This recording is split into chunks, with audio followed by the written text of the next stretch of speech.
चलो 5वां क्वेश्चन करो। Two woman give a birth to the two children. बड़ा ही सिंपल क्वेश्चन है, कोई दम वाला नहीं, कोई क्वेश्चन दमदार नहीं है ये। ठीक है, find out the probability of female child to the both is. Question पहले खुद से सोल्व करो फिर करो, फिर बताओ तो।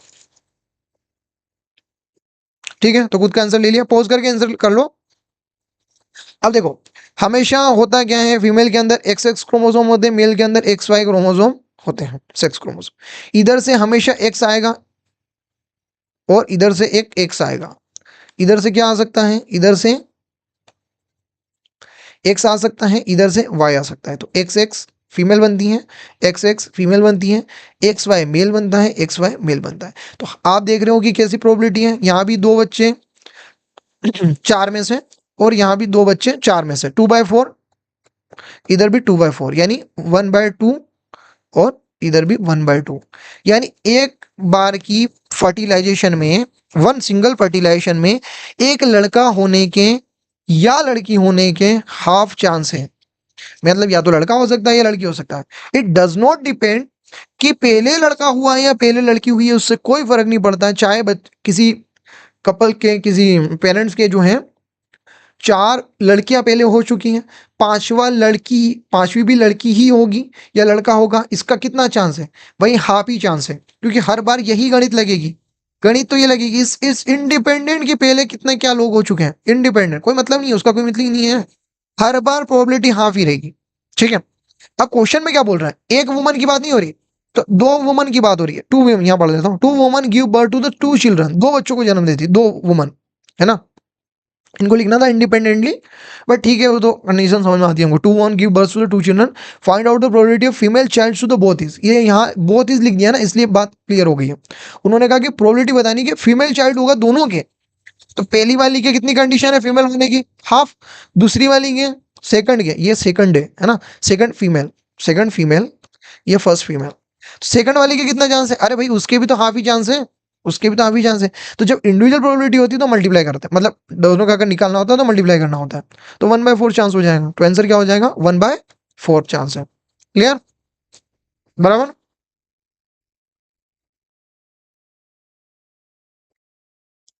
चलो, यहाँ पर एक्सप्लेनेशन है, उसको देख लेना।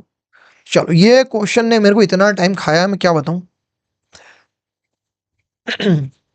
चलो, ये क्वेश्चन सोल्व करो।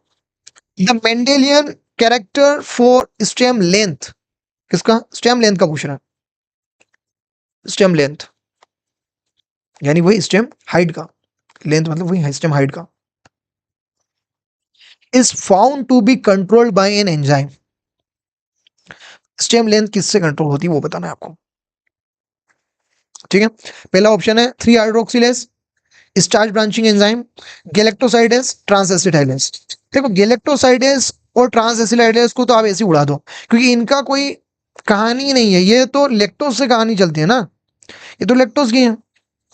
गैलेक्टोसाइड, बीटा गैलेक्टोसाइडेज, याद आ रहा आपको, ट्रांस एसिटाइलेज, परमिएस, है ना, ये तो ओपेरॉन है, लेक्टोज ओपेरॉन, लेक ओपेरॉन है। तो ये दोनों तो आंसर नहीं होंगे। आंसर में अब जैसे यहाँ जो आंसर दिया हुआ है, मैं आपको एक चीज समझाता हूँ। आंसर दिया हुआ है स्टार्च ब्रांचिंग एंजाइम, आंसर दिया हुआ स्टार्च ब्रांचिंग एंजाइम, पर मेरे हिसाब से स्टार्च ब्रांचिंग एंजाइम आंसर नहीं आएगा। आंसर आएगा 3 हाइड्रोक्सिलेज, जिसको हम बीटा हाइड्रोक्सिलेज भी कहते हैं। एक चीज समझो जो मेरे हिसाब से मैं बोलना चाह रहा हूँ। सबसे पहले देखो, स्टेम की लेंथ को जैसे पी प्लांट या किसी भी प्लांट में बात करें, नॉर्मल प्लांट में भी बात करें, तो ये पॉलीजेनिक कैरेक्टर नहीं है, यानी बहुत सारे जीन जो है मिलकर के इसको कंट्रोल नहीं कर रहे हैं, एक ही सिंगल ही कुछ जीन है जो इसको नॉर्मली कंट्रोल करता है, सीधे सीधे नॉर्मली कंट्रोल करता है। इसके अलावा जो बीटा हाइड्रोक्सिलेज है वो बनता है आपका जिब्रेलिक एसिड पाथवे में, किसमें, जिब्रेलिक एसिड वाले पाथवे में। और आपको पता है जिब्रेलिक एसिड ही तो होता था जो कि इंटरनोडल ग्रोथ कराता था, और इंटरनोडल ग्रोथ से ही तो प्लांट ऐसे हाइट में बढ़ेगा। प्लांट हाइट में कैसे बढ़ेगा, इंटरनोडल ग्रोथ से। तो ये आंसर आ सकता है। अब ये आंसर क्यों नहीं आ सकता है मेरे हिसाब से, वो आप ध्यान से समझना। स्टार्च ब्रांचिंग एंजाइम हम भी पढ़ाते हैं, और हम पढ़ाते हैं, और एनसीईआरटी में भी ये चीज दे रखी है, और बड़ी इंपॉर्टेंट चीज है, और इसी के पैसे लगते हैं। ठीक है, मैं अभी आपको समझाऊंगा, आपको समझ में आएगा। देखो, इन्होंने आंसर तो दिया रहेगा स्टार्च ब्रांचिंग एंजाइम, एसबीई, लेकिन ये होगा नहीं। क्यों, क्योंकि आप पहले 2-4 चीजें पढ़ो। ये एनसीईआरटी में ये कहानी यहाँ दे रखी है, जो बच्चा नीट की तैयारी कर रहा है और वो कह रहा है मेरे को एनसीईआरटी पूरी आती है, उससे एक बार जाकर के ये पैराग्राफ पढ़वा लेना, यहाँ से यहाँ तक का पढ़वा लेना और उसमें उससे खास करके उससे ये लाइन पढ़वा देना यहां से। देयरफॉर ये भी मैं अब यहां से बढ़ाता हूं, यहां बढ़ता हूं, उसको बोलना इस लाइन का मीनिंग समझा दे। मैं कह रहा हूं मजाक नहीं है, मजाक नहीं है, मजाक नहीं है जेनेटिक्स। और एनसीईआरटी की जेनेटिक्स इतनी शानदार है कि आपको क्या बताऊं। पर उसको समझने वाला चाहिए और वो समझने के लिए टाइम चाहिए। ठीक है, जैसे अभी मैं समझाता हूँ, उसको बोलना यहाँ से पढ़ के बता, और आप खुद भी पढ़े ना तो आपको समझ में आएगा कि यार कहानी क्या है यार, ये तो बड़ी गजब वाली चीज़ है। जेनेटिक्स इतने मजे वाली चीज़ है, आपको समझ में आएगा। क्या लिखा है, therefore the dominance is an autonomous feature of the gene. भाई क्या लिख दिया, नोट ए ऑटोनोमस फीचर, जीन का ऑटोनोमस फीचर नहीं है। डोमिनेंस होना जीन का ऑटोनोमस फीचर नहीं है, यानी ये तो यूं कह रहा है कि कैपिटल टी डोमिनेंसी के रास्ते भी जा सकता है और इनकम्प्लीट डोमिनेंसी के रास्ते भी जा सकता है। ये क्या बात हुई भैया, कैपिटल टी है तो डोमिनेंसी होगा ना। जीन का अगर ऑटोनोमस फीचर नहीं है, हम तो ये समझते हैं कि भाई जीन का ही तो ऑटोनोमस फीचर है, जीन ही तो बताएगा कि मुझे डोमिनेंट होना है, रिसेसिव होना है, मैं एक्सप्रेस होऊंगा नहीं होऊंगा, क्या करूंगा। यही बात है, हम यही तो सोचते हैं, बल्कि कहानी ऐसी है ही नहीं। तो आप उसको एक लाइन बोलना, जो भी कोई तैयारी कर रहे हैं, बच्चा बोलता है क्या करने हैं, मैंने तो एनसीईआरटी बिल्कुल अच्छे से कर लिया, सब कुछ बढ़िया कर लिया, तो अब मेरे से कुछ भी पूछ लो, तो उससे ये लाइन पूछ लेना कि मैं दो स्टेटमेंट बोलता हूँ कि dominancy is an autonomous feature of the gene और द प्रोडक्ट ऑफ दिस, और दूसरा स्टेटमेंट है कि dominancy is not an autonomous feature of the gene और the product that having the information for that. वो देखना, फिर उससे एक्सप्लेनेशन पूछना कि भाई इसको एक्सप्लेन करके बता। ठीक है, तो ये एक्सप्लेन करने के लिए तो मेरे को पूरा ना जो ये एक्सप्लेनेशन है ना ये देना पड़ेगा, और यहीं आपकी बात आती है स्टार ब्रांचिंग एंजाइम की, इसलिए मैं आपको ये समझा रहा हूँ। दूसरी चीज, ये कहानी बड़ी इंपॉर्टेंट है, बड़ी अच्छी है, तो आपको इससे ना जेनेटिक्स से एक लगाव लगेगा, आपको लगेगा यार जेनेटिक्स बड़ी प्यारी चीज है ना। देखो मैं समझता है यहाँ ये चीज जो है, पहले मैं आपको एक चीज समझाता हूँ, पहले वो चीज समझना फिर आपको चीज समझना। देखो, जब आप ये सारी चीजें पढ़ेंगे, मोनोहाइब्रिड क्रॉस पढ़ेंगे, डायहाइब्रिड क्रॉस पढ़ेंगे, डोमिनेंसी पढ़ेंगे, उसके बाद आप दोस्तों हम पढ़ते हैं इनकम्प्लीट डोमिनेंस, यानी ऐसे कैरेक्टर जो कि मेंडल के लॉ को फॉलो नहीं करते थे, इनकम्प्लीटली डोमिनेंट, इनकम्प्लीट डोमिनेंस। तो इनकम्प्लीट डोमिनेंस में हम पढ़ाते हैं, बहुत सारी चीजें पढ़ाते हैं, है ना। एनसीईआरटी एक बार पढ़ लीजिएगा, इनकम्प्लीट डोमिनेंस, वहां से डायरेक्ट क्वेश्चन आएगा, वो क्वेश्चन यहाँ भी आ जाएगा, वो जो पीवाईक्यू में क्वेश्चन आए तो आ जाएगा। तो हम इनकम्प्लीट डोमिनेंस में कुछ चीज और पढ़ाते हैं, जैसे एक एग्जाम्पल हम पढ़ाते हैं, वो है इनकम्प्लीट डोमिनेंस में, वो है स्टार्च ग्रेन का, starch grain in seed, seed के अंदर स्टार्च ग्रेन होते हैं। आपको पता है स्टार्च जो है वो स्टोरेज फूड है ना, तो स्टार्च जो है वो ग्रेनुलर फॉर्म में ऐसे इससे स्टोर होता है, सीड के अंदर स्टोर होता है ऐसे, क्लियर। और बात गार्डन पी प्लांट की हो रही है, जो मेंडल साहब बात करते थे वही बात हो रही है। देखो, दो पेरेंट ली हमने, जिसके पास एक तो बड़े बड़े स्टार्च ग्रेन दिख रहे हैं, ये वो सीड है जो कि बिल्कुल राउंड है, और इसके पास कैपिटल बी स्टार्च ग्रेन है, मतलब दोनों ही डोमिनेंट कंडीशन में है, तो कैपिटल बी लिख दिया, maximum bulkiness of large size starch grain. दूसरा लिया जिसमें बिल्कुल रिंकल शेप्ड है, बिल्कुल ऐसे हैं कि नहीं कोई कुछ, बहुत छोटे छोटे से स्टार्च ग्रेन है, ये बहुत छोटे छोटे से, तो हमने क्या लिख दिया, रिसेसिव। इन दोनों का हमने क्या करा दिया, क्रॉस, इसको हम क्रॉस कहते हैं। क्रॉस मतलब एक का एंड्रोशम हटाया, एक का गायनोशम हटाया, और दोनों का क्रॉस करा दिया। एक का एक पर्टिकुलर अगर बाइसेक्सुअल फ्लावर है तो एक का एंड्रोशम हटा दो, गायनोशम रहने दो, दूसरे का गायनोशम हटा दो, एंड्रोशम रहने दो, इसके पोलन ला करके इसके ऊपर डाल दो, फिर उसको पॉलीबैग कर दो, और फिर सीड आने की तक कंडीशन के लिए वेट करो। जब सीड आ जाए उसको ग्रो कराओ, फिर देखो प्लांट कैसा आ रहा है। सीड के लिए बात कर रहे हैं, सीड के कैरेक्टर के लिए बात कर रहे हैं, तो सीड जब उसके आ जाएंगे तब उनको देख लेंगे, उनके कैरेक्टर को। तो हमने देखा यहाँ पर सीड को कि उस प्लांट के पास, उस प्लांट के सीड में, क्योंकि हम सीड के कैरेक्टर को बात कर रहे हैं, मोनोहाइब्रिड क्रॉस करा रहे हैं, ये मोनोहाइब्रिड क्रॉस है दादा, क्योंकि एक ही कैरेक्टर को एक ही टाइम पर स्टडी कर रहे हैं, मोनोहाइब्रिड क्रॉस करा रहे हैं, मोनोहाइब्रिड क्रॉस करा रहे हैं। हमने देखा कि क्या आएगा, कैपिटल बी स्मॉल बी आना चाहिए, मैंने अब गेमेट करना तो बताया ना, कैपिटल बी का गेमेट, कैपिटल बी का गेमेट कौन सा, कैपिटल बी, एक ही बनेगा ना, लाइन मेथड। स्मॉल बी का स्मॉल बी बनेगा, तो इधर से कैपिटल बी आया, इधर से स्मॉल बी आया, तो कैपिटल बी स्मॉल बी बना, चारों बच्चे ऐसे होंगे, चारों प्लांट ऐसे होंगे। तो मीडियम साइज के स्टार्च ग्रेन बने, बनना क्या चाहिए था, मुझे एक चीज बताओ, बनना क्या चाहिए था, बनना क्या चाहिए था? अरे भाई लार्ज साइज के बनने चाहिए था ना, क्योंकि कैपिटल बी भी तो लार्ज ही बनाता है और कैपिटल बी स्मॉल बी भी तो लार्ज ही बनाना था अगर डोमिनेंसी शो करना था तो। बट ऐसा नहीं हुआ, बट ऐसा नहीं हुआ। मीडियम साइज के स्टार्च ग्रेन आ गए। कैसा कैरेक्टर? क्वालिटेटिव या क्वांटिटेटिव? क्वांटिटेटिव या क्वालिटेटिव? क्वांटिटेटिव, है ना? क्योंकि मीडियम रेंज आ गई ना, रेंज आ गई एक, एक बड़ा सबसे छोटा, मीडियम रेंज आ गई, क्वांटिटेटिव। क्लियर? चलो, तो हमने कहा कि जो स्टार्च ग्रेन का जो होना, स्टार्च ग्रेन का size of starch grain in the seed of garden plea is a characteristic of. तो हमने क्या कहा? तो हमने कहा कि स्टार्च ग्रेन का size of the starch grain, जो स्टार्च ग्रेन की जो साइज है सीड के अंदर, किसमें? गार्डन पी प्लांट में, वो एक इनकम्प्लीट डोमिनेंस शो करता है। और वो जो जीन इसको कंट्रोल करता है वो बी जीन होता है। कौन सा जीन? B gene. यहां तक सही? अब आगे कहानी समझो। यही बी जीन हमने और स्टडी किया तो हमको एक चीज और पता चली कि ये सीड का शेप भी कंट्रोल करता है। पहले तो ये बी जीन किसको कंट्रोल कर रहा था? साइज ऑफ स्टार्च ग्रेन को। किसको? Size of starch grain. की स्टार्च ग्रेन इतने बड़े साइज के होंगे, इस साइज के होंगे, या इंटरमीडिएट साइज के होंगे? यही तो हमने पढ़ा अभी, ये तो हमने पढ़ा, ये तो पढ़ा। या तो लार्ज होंगे या मीडियम होंगे या स्मॉल होंगे, ये तो हमने पढ़ा। लेकिन हमने एक चीज और स्टडी करी कि इसी पी प्लांट में, इसी पी प्लांट में ये जो बी जीन होता है ये सीड के शेप को भी कंट्रोल करता है। सीड के शेप को, अभी ध्यान से, यहाँ कंफ्यूज मत होना, ये सीड का शेप है, ये सीड का शेप है, और स्टार्च ग्रेन की बात यहाँ हो रही थी। स्टार्च ग्रेन अंदर कैसे होंगे ये इस पे डिपेंड करता है। ये तो ये कहानी है जो अभी हमने पढ़ी, वो इसकी पढ़ी, इसकी। ये बाहर मत जाना अभी, ये यहाँ यहाँ जाना, ये ऐसे होंगे वैसे होंगे क्या होंगे, ये तो इससे समझ में आया। लेकिन दूसरी वाली कहानी में हमने साइंटिस्ट लोगों ने पता किया और भी जब कैरेक्टर स्टडी करना स्टार्ट करे तो उन्होंने कहा कि यही बी जीन इसको भी कंट्रोल करता है कि इसको, कि ये सीड ऐसे राउंड बड़ा सा होगा या फिर ऐसे ऐसे ऐसे ऐसे रिंकल होगा। बोले क्या बात कर रहे हो ऐसा? बोले बिल्कुल, ये जो सीड के शेप को भी कंट्रोल करने वाला बीज ही नहीं है। अभी सब कहानी मिलके इधर ही आएगी, अभी ध्यान से समझते जाओ, ठीक है? तो हमने पढ़ा, हमने देखा कि बोले कैसे कंट्रोल करता है। कंडीशन तो वही आने वाली है, capital B capital B capital B small b small b small b. तो ये अगर रहा तो राउंड आएगा, और ये रहा तो रिंकल आएगा। तो ये तो एक्सपेरिमेंटल डेटा है।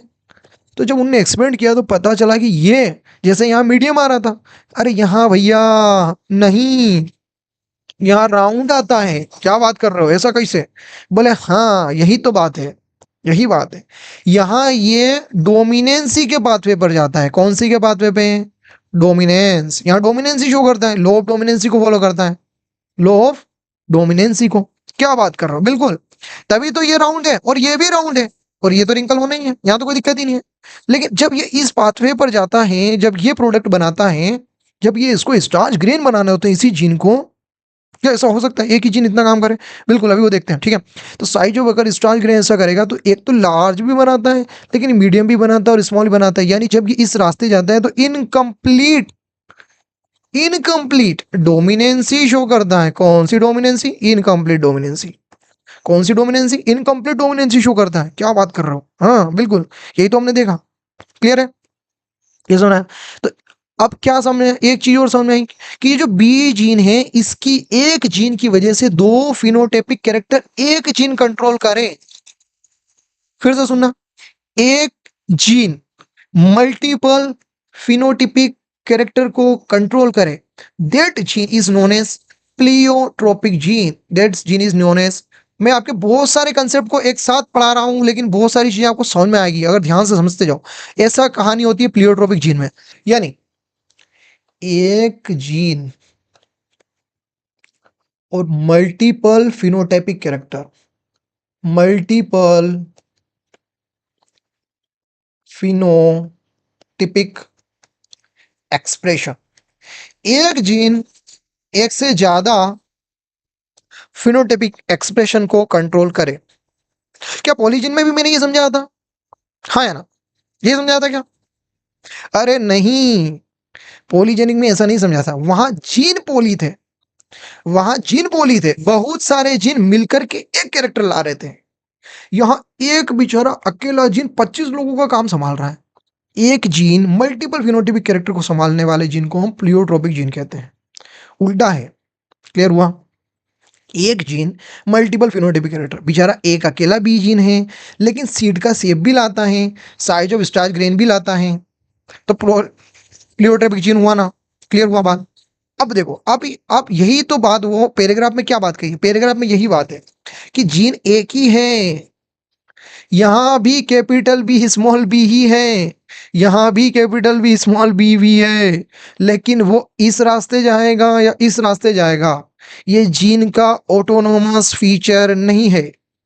जीन ऑटोनोमसली खुद से डिसाइड नहीं करता कि उसे किस रास्ते जाना है, क्या बनाना है, बल्कि ये किस रास्ते जाना है और उसका प्रोडक्ट क्या होगा वही डिसाइड करेगा।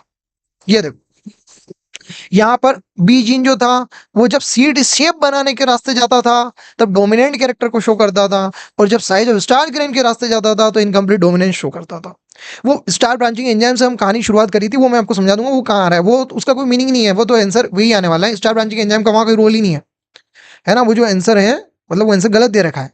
स्टार ब्रांचिंग एंजाइम का रोल यहाँ है, स्टार ब्रांचिंग एंजाइम जो वहाँ बी जीन, आपने ध्यान से शायद एक चीज पढ़ी नहीं है। हाँ, देखो स्टार ब्रांचिंग एंजाइम ये बी लिखा हुआ है, इसको हम बी जीन ही कहते हैं, और बी जीन कभी भी डायरेक्टली इन्वॉल्व नहीं है। आप देख रहे हो ना, ये सारी चीजें मैंने कथा सुना दी बी जीन की, तो ये डायरेक्टली इन्वॉल्व कभी भी नहीं है स्टेम के लेंथ में। ये तो हमेशा सीड के शेप में, स्टार्च ग्रेन के उसमें, सीड की बाउंड्रीज, सीड कितने बड़े होंगे, सीड का शेप क्या होगा, और उस कहानी में ये डिपेंडेंट करता है। लेकिन ऐसा कहीं भी नहीं लिखा हुआ है कि ये स्टेम की लेंथ में डायरेक्टली इन्वॉल्व करता है। स्टार्च का होना नहीं होना ये स्टार्च ग्रेन पे है, और ये स्टार्च ग्रेन सीड में बनाता है, स्टार्च जो है वो सीड में वहां स्टोर करता है। तो लेंथ में ऐसा कोई डायरेक्टली रोल नहीं है, जितना कि रोल जिब्रेलिक एसिड का है और बीटा हाइड्रोक्सिलेज का है। तो मेरे हिसाब से मैं भी वो ज्यादा बड़ा नहीं हूँ, मेरी उम्र ही बहुत कम है, ठीक है, 28 साल के आसपास, तो मेरे को भी वो ज्यादा नॉलेज नहीं है, बट मेरे हिसाब से जितना मैंने पढ़ा है और जितना मैं पढ़ा चुका हूँ अच्छे अच्छे इंस्टीट्यूट में, उतना मैंने जाना है, मेरे हिसाब से उसका आंसर बीटा हाइड्रोक्सिलेज ही आएगा। और आप अपने हिसाब से सुविधाजनक कर सकते हैं चेक, मैंने सब जगह चेक कर लिया है, उसका आंसर बीटा हाइड्रोक्सिलेज ही आएगा, स्टार ब्रांचिंग एंजाइम नहीं आएगा, क्योंकि स्टार ब्रांचिंग एंजाइम जो है वो यही रोल काम प्ले करता है। अभी देखते हैं और, ठीक है। तो यहां बात हो रही है कि dominancy is a not an autonomous feature of the gene, gene का कोई ऑटोनोमस फीचर नहीं है। लाइन तो ये है, लाइन ये ऐसी ऐसी आ जाएगी, और जब तक मैं अगर आपको कहानी नहीं समझाऊं आपको वो कहानी आ ही नहीं सकती एनसीईआरटी की समझ में, इसी के मेन पैसे लगते हैं भैया। आई बात सुने, मेन चीज इसकी है वो जो पैराग्राफ है ना, वो भगवान पैराग्राफ है भैया, वो पैराग्राफ ऐसा भगवान की जैसे वो। तो ये जो पैराग्राफ है ना दोस्तों, ये जो पैराग्राफ है वो मास्टर पैराग्राफ है जेनेटिक्स का। So it depend on the product of the gene, वो जीन का प्रोडक्ट क्या होगा उस पर डिपेंड करता है। दूसरा, particular phenotype that we choose to examine और स्टडी, जिसको हम को स्टडी करना है, हमको किस रास्ते उसको समझना है, उस पर डिपेंड करता है। ये जीन का ऑटोनोमस फीचर नहीं है ना? ये बात आपको यहाँ पर समझ में आ गई होगी।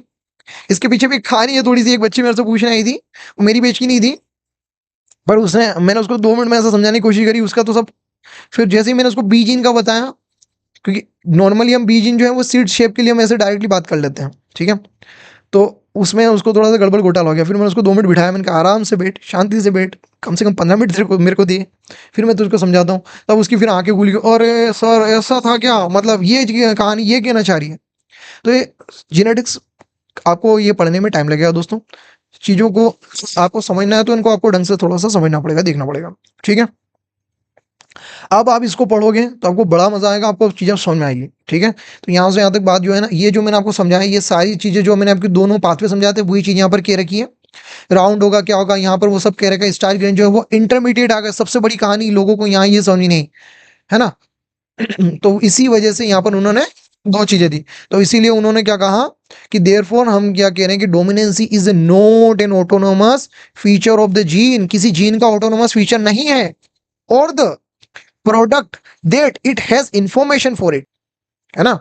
तो उसके लिए भी ऑटोनोमसली वो डिसाइड नहीं होता है, ये डिपेंड करता है, it depend as much on, ये मच डिपेंड करता है ऑन द जीन का प्रोडक्ट क्या बनने वाला है, जीन का प्रोडक्ट क्या बनने वाला है, जीन का प्रोडक्ट किस रास्ते जाने वाला है, जीन किस रास्ते उस प्रोडक्ट को बना रहे, और the end the production of particular phenotype, किसके लिए हम बात कर रहे हैं, स्टार्च ग्रेन के लिए हम बात कर रहे हैं या उसके लिए हम बात कर रहे हैं, ठीक है, सीड शेप के लिए बात कर रहे हैं। On the does on the particular phenotype that we choose to examine, ठीक है, जिसको आप स्टडी करना चाहते हो, in case of the more than one phenotype is influenced by the same gene, है ना। तो एक ही जीन जो है वो in case more than one phenotype is influenced by the same gene, यानी ये लाइन आपको प्लियोट्रोपिक के लिए लिखी हुई है ना, इसी को तो अपन ने कन्वर्ट करके प्लियोट्रोपिक लिख दिया लास्ट में, है ना। ये in case of pleiotropic gene हमने क्या लिख दिया, प्लियोट्रोपिक जीन। प्लियोट्रोपिक जीन के केस में तो ऐसा होता है, क्लियर है, बड़ी खतरनाक कहानी है, ठीक है। तो अभी क्या बात हो रही थी, हाँ यहाँ आ जाओ वापस। तो आपने क्या देखा पूरी कहानी में कि जो स्टार्च ब्रांचिंग एंजाइम था, जो बी जीन है, उसका कहीं से कहीं तक रोल नहीं है स्टेम लेंथ में, बल्कि बीटा हाइड्रोक्सिलेज का रोल है जिब्रेलिक एसिड को सिंथेसिस में। जिब्रेलिक एसिड जो आपका होता है ना, जिब्रेलिक एसिड को सिंथेसिस में, जिब्रेलिक एसिड के सिंथेसिस में, तो ये डायरेक्टली रोल लगभग आंसर है, तो इसका आंसर ये हो सकता है। अब जो आंसर हमने लाए हैं, अब इसमें उन्होंने आंसर ये दिया है, देखो कभी कभार ऐसा होता भी था, जो लोग हम मेरे साथ एमपी पीएमटी किसी जमाने में दे चुके हैं, या जिन लोगों को थोड़ा सा पता है, थोड़ा सा आइडिया है, हम भी अपने टीचरों को बड़ा परेशान कर देते थे और हमारे टीचर भी बड़े परेशान होते थे। उस टाइम की कहानी होती है, क्यों होती थी कि उस टाइम कुछ बुक्स ऐसी चलती थी जैसे यूनिवर्सल सेल्फ स्कोरर, यूएसएस जिसको हम कहते थे, है ना, और भी बहुत सारी जो बुक्स चलती थी। उन सब में क्या होता था कि जब जो एमपी पीएमटी के जो पेपर होते थे, उसमें 2 या 4 के आंसर गड़बड़ ही होते थे, गलत होते थे। सबको पता होता है कि यार ये इसका आंसर, ये चौथे का आंसर बी तो किसी भी हालत में नहीं आ सकता, फिर भी आंसर में बी दिया होता था कि भाई ये चौथे क्वेश्चन का आंसर तो ए आना चाहिए, बल्कि जब आंसर की जो मतलब उन्होंने बताया है, तो उसमें आंसर तो बी आ रहा है, ए को गलत ठहरा रखा है, सबको पता होता था। और जब अब जैसे माना कि 2010 का पेपर हो गया, अब 2011 में जो बच्चा पढ़ रहा है, जो पीवाईक्यू लगा रहा है, उसके सामने तो ये आएगा, वो कहेगा, वो जाकर के टीचर से कहेगा कि सर ये तो बुक ही गलत है, देखो इसका आंसर तो बी है, आपने तो ये ऐसे पढ़ा। और ये ऐसी मिस्टेक्स कहाँ होती थी पता है, फाइलोड में, फाइलोक्लेड में, क्लेडोड में, जहां वर्ड एक जैसे थोड़े से दिखते हैं, वहां ये मिस्टेक करके देते थे, ताकि फर्जीवाड़ा कर सके ना, फर्जीवाड़ा ही तो करना है, क्या करना है, होता ही था ऐसा।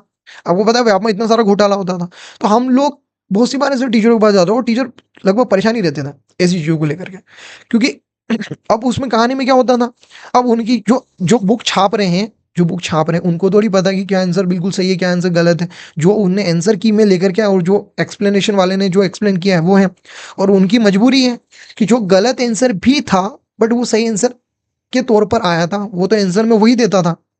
अब कहानी कभी कभी ऐसी होती थी कि क्वेश्चन तो सही लिखा हुआ है, आंसर जो उसने दिखा है, जैसे यहाँ पर ये आंसर लिखा है ना मैंने, ठीक है, करेक्ट आंसर इज बी, अब यहाँ पर करेक्ट आंसर बी है, ऐसा लिखा है स्टार ब्रांचिंग। अब जो जो कहानी यहाँ लिख रहा है कि यहाँ तो स्टार ब्रांचिंग एंजाइम की कहानी लिख रही है फालतू की, ठीक है, लेकिन वहां क्या होता था कि एक्सप्लेनेशन में तो सही दिया रहता था, एक्सप्लेनेशन सही होता था। अब ये भी गजब वाली कहानी होती थी कि भाई एक्सप्लेनेशन सही है और तुम यहाँ आंसर गलत बता रहे हो, तो वो उनकी भी मजबूरी होती थी, क्योंकि वो एमपीपीएमटी की जो आंसर की आई है उसमें उन्होंने गलत आंसर दिया है। अब वो खुद से सही थोड़ी डाल सकते हैं ना, पीवाईक्यू में वो कैसे डाल सकते हैं, वो देख के होता ही है ना। अभी सीएसआर में भी होता है ना, हम चैलेंज करते हैं आंसर को, कुछ आंसर जो है वो चैलेंज करने के बाद भी नहीं होते, फिर नहीं होता सही।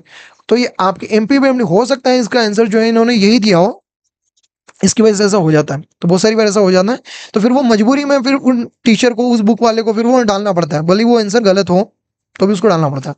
तो ये हो सकता है कहानी, पर इसका सही आंसर हम तो सही लगाएंगे अगर नेक्स्ट टाइम इस टाइप का कोई क्वेश्चन आता है ना। जब तक आपको सीड के शेप की और इनकी बात नहीं गई हो, तो आपको आंसर नहीं लगाना है, क्लियर। चलो चलो, सातवां करो, थोड़ा सा फटाफट करो। Which of the following law is also known as the law of purity of gametes.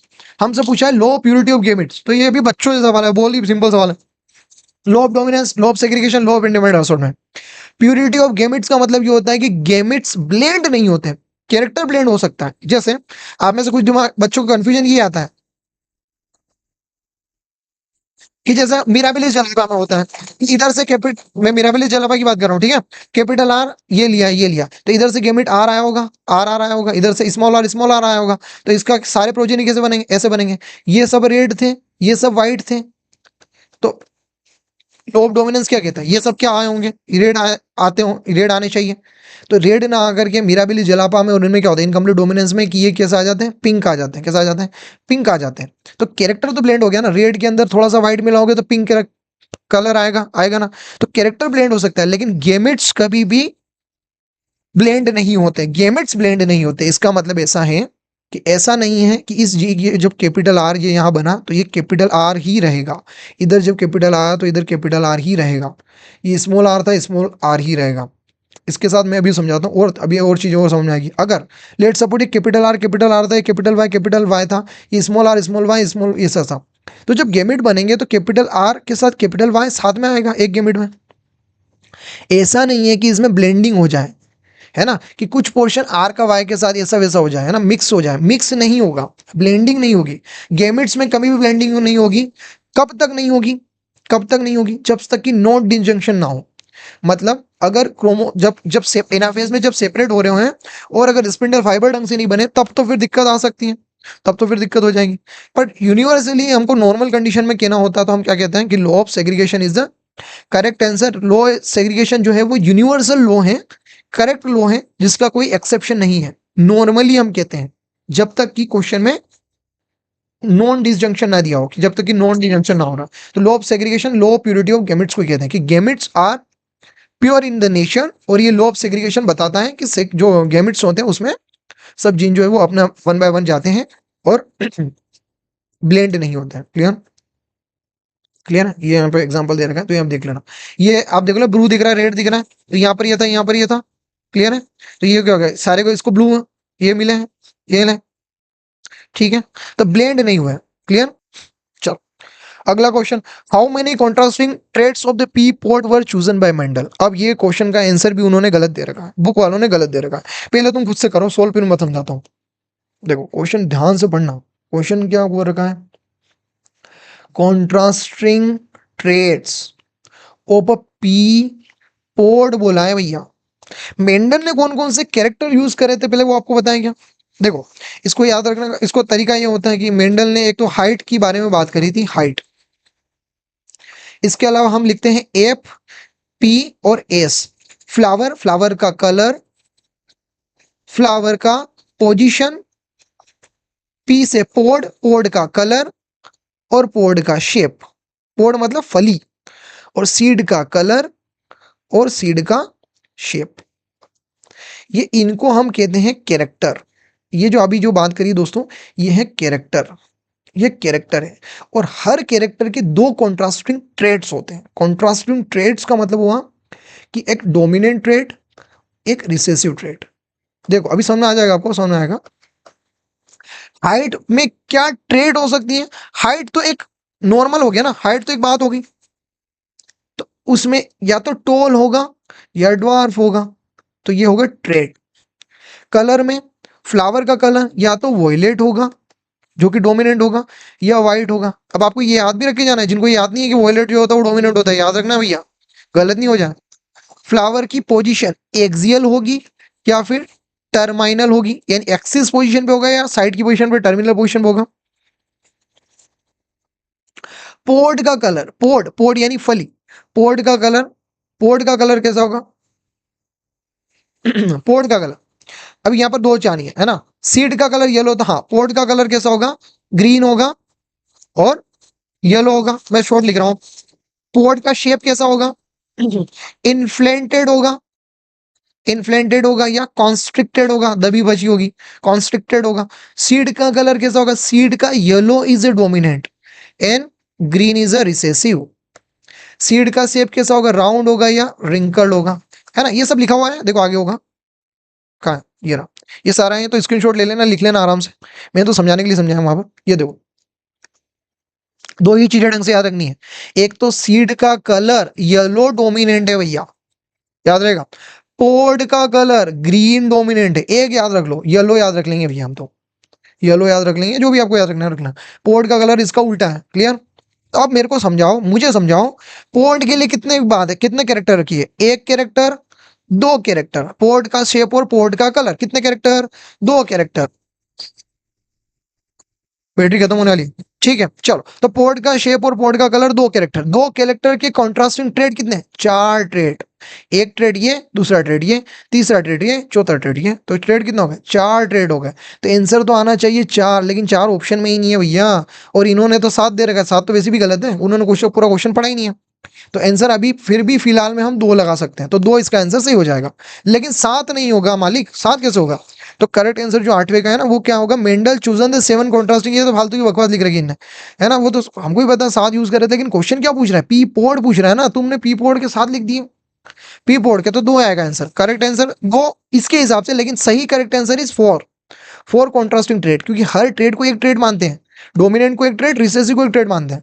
कोई ये मत करना कि भाई डोमिनेंट और रिसेसिव तो एक ही ट्रेड है, अरे दो एक ट्रेड है, नहीं है, 2 ट्रेड है। तो उसका आंसर 4 आएगा, लेकिन 4 ऑप्शन में ही नहीं है।